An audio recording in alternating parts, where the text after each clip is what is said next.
مزید short clip بیانات کے لیے چینل کو سبسکرائب کریں اور بیل آئیکن کو دبائیں۔ جزاک اللہ۔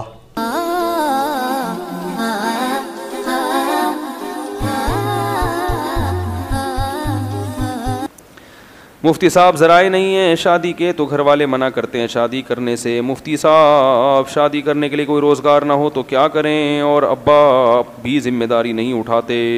ایک صاحب میرے پاس آئے، کہنے لگے، وہ آپ ناراض نہیں ہونا بھائی، جو ان کا واقعہ ہے وہ ان کو کسی کو کیا پتہ چلے کس کا واقعہ ہے یہ۔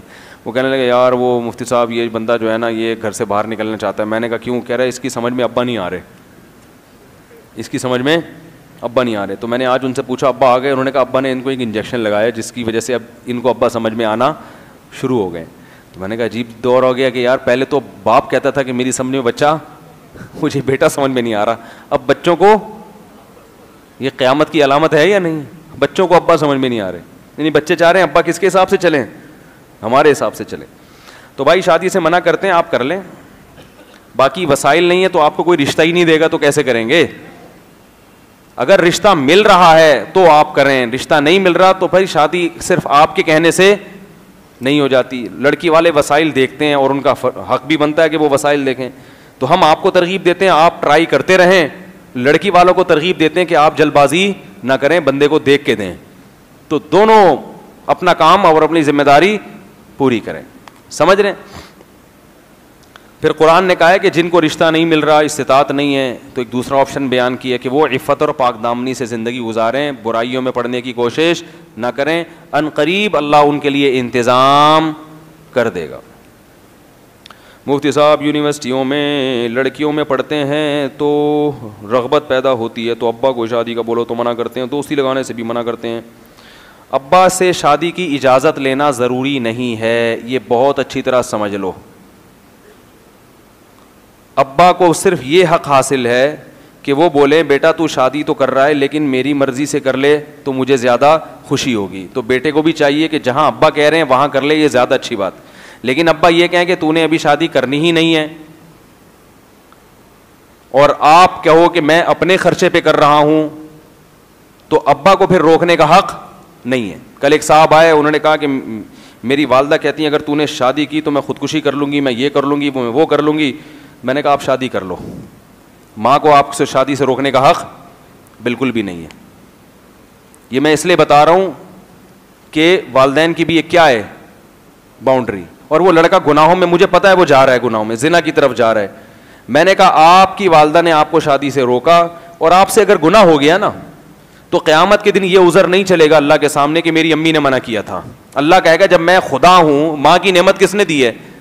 اللہ نے دی ہے نا، تو آپ کی ماں کو بھی اللہ نے پیدا کیا، آپ کو بھی اللہ نے پیدا کیا۔ یہی تو شرک ہے کہ اللہ کے مقابلے میں کوئی نہیں ہے بھائی۔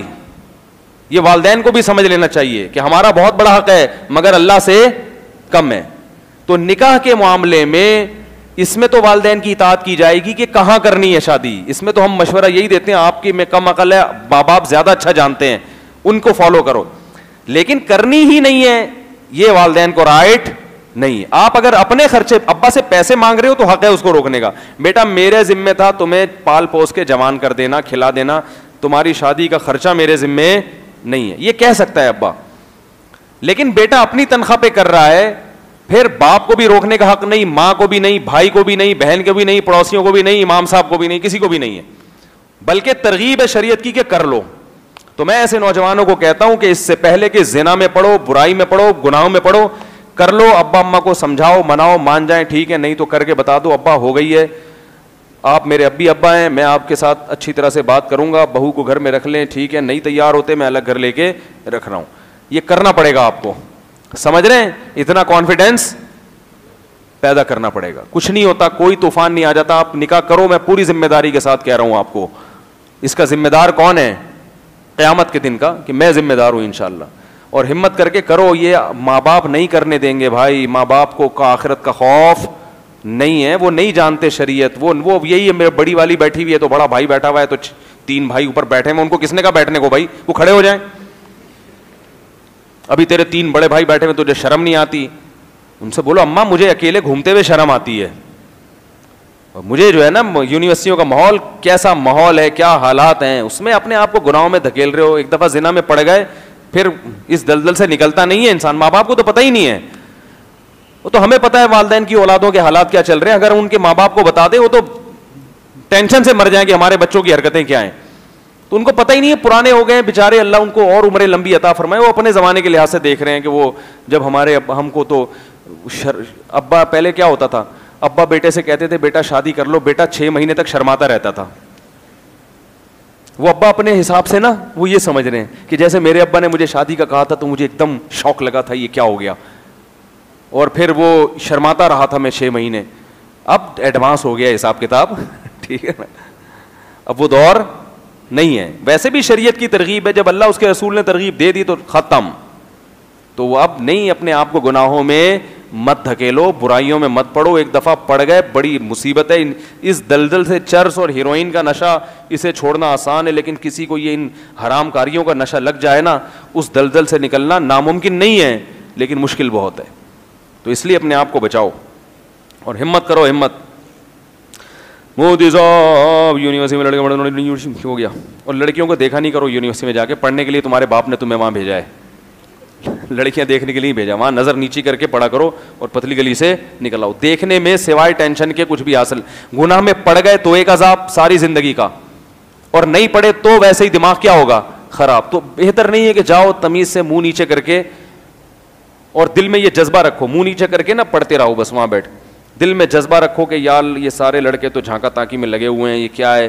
تو اپنے نفس کو تسلی دو کہ بیٹا اپنے پاؤں پہ کھڑا ہو جاؤں, انشاءاللہ 4 کروں گا میں.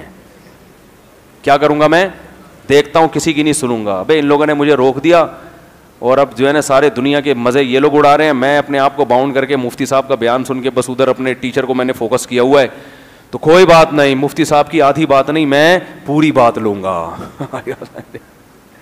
ایک اور یہ حقیقت ہے, ایک نوجوان نے مجھے بتایا, اس کے لیڈیز کا کپڑے کا کاروبار تھا. کہہ رہے دن رات لڑکیاں آتی تھی, اتنی بد نظری. تو کہہ رہے آپ کا بیان سنا کہ بھائی شادیاں کرو, تو کہہ رہے اس کے بعد سے بد نظری الحمدللہ چھوٹ گئی. میں نے کہا کوئی بات نہیں, خود کہنے لگا. کہہ رہے میں نے کہا اب میں دیکھوں گا نہیں, اب میں کیا کروں گا, جو پسند آئے گی نکاح کروں گا. اس نے کی شادی. ایک وہیں آ گئی کوئی لڑکی, اس نے کوئی ڈیٹ ویٹ مارنے کی کوشش کی. اس نے کہا بھائی ہم ڈیٹ والے لوگ نہیں ہیں. لڑکا بڑا ہینڈسم تھا, اسمارٹ تھا. کہہ رہا بھائی ہم غلط آدمی نہیں ہیں, ادھر مفتی صاحب کے بیان سنتے ہیں, اب ہم نے لڑکیاں دیکھنا چھوڑ دی ہیں, آپ کا کیا مسئلہ. انہوں نے کہا نمبر دے دیں. اس نے کہا شادی کرنی ہے تو بات کرو, ورنہ نہیں. میں چماٹ لگے گا, نکلو یہاں سے. اس نے کہا شادی, وہ تو خوشی سے پاگل ہو گئی, شادی بھی ہو جاتی. لڑکے تو چسکے لیتے ہیں نا لڑکیوں سے. اس نے کہا ہاں بھائی اگر ہے تو وہ پیغام بھیجا, ماشاءاللہ آج ان کے بچے ہیں, ورنہ یہی ہوگا دل کے ارما آنسو میں بہہ گئے, ان کے بچے ہم کو ماموں کہہ گئے. کیا خیال ہے, یہی ہوتا رہے گا. تو عدل بھی کرو, برابری بھی کرو, لیکن بد نظری مت کرو میرے بھائی. یونیورسٹیوں میں دوستیاں مت لگاؤ. دیکھو اللہ کی جہنم چھوٹی نہیں ہے. اکثریت کو مت دیکھو کہ یار لڑکے دوستیاں لگا رہے ہیں, زنا بھی کر رہے ہیں, یہ بھی ہو رہا ہے, وہ بھی ہو رہا ہے. قرآن نے بتا دیا. لوگ اکثریت کو دیکھ کے نا متاثر ہوتے ہیں, یار اتنے سارے لوگ غلط کر رہے ہیں تو میں نے کر لیا تو کیا ہو گیا. قرآن میں جگہ جگہ اللہ نے بتایا کہ میری جہنم چھوٹی نہیں ہے. لَأَمْلَأَنَّ جَهَنَّمَ مِنَ الْجِنَّةِ وَالنَّاسِ أَجْمَعِينَ. اللہ فرماتے ہیں تسلی رکھو, میں جہنم کو انسان اور جنات سے بھروں گا. اس میں کم جگہ نہیں ہے. اتنے لوگوں کو دیکھ کے متاثر نہ ہوا کرو. بہت بڑی جہنم بنائی ہے, چھوٹی نہیں ہے. اس کا پیٹ چھوٹا نہیں ہے. قرآن کہتا ہے کہ ہم جب جہنم سے کہیں گے حل امتلاتی, تیرا پیٹ بھر گیا ہے, جہنم پتہ کیا کہے گی, حل من مزید, اللہ ابھی اور پبلک چاہیے مجھے. یہ کیوں اللہ نے جہنم کے نقشے ایسے کھینچے, یہ بتانے کے لیے کہ ان لوگوں کی اکثریت کو دیکھ کے متاثر مت ہو. اللہ سوال پوچھے گا قیامت کے دن کہ جب میں نے زنا کو اور حرام دوستیوں کو حرام کر دیا تھا تو تم ان حرام کاری کی طرف کیوں گئے, حلال کو چھوڑ کے اس طرف کیوں گئے تم. اللہ ہم سب کو اس عذاب سے بچا کے رکھے. آپ سے گزارش ہے کہ جو لوگ سوال کرتے ہیں اس کو صحیح طریقے سے پڑھا کریں تاکہ ویسے ہی سوال. بھائی میں سوال صحیح طریقے سے نہیں پڑھ سکتا کیونکہ ٹائم کم ہوتا ہے اور میں اسٹائل میں پڑھتا ہوں. اب سوال پیدا ہوتا ہے, جب سوال سمجھ میں آئے گا تو جواب کہاں سے آئے گا, تو جواب سے سوال سمجھ میں آ جاتا ہے. اس کو الٹا کر لیا کریں, وہ کیا بن جائے گا سوال. جب میں جواب دیا کروں تو اس جواب کو الٹا کریں گے تو کیا بن جائے گا سوال. مفتی طارق مسعود صاحب کے شارٹ کلپ بیانات کے لیے ہمارے چینل کو سبسکرائب کیجیے اور بیل آئیکن کو دبائیے. جزاک اللہ.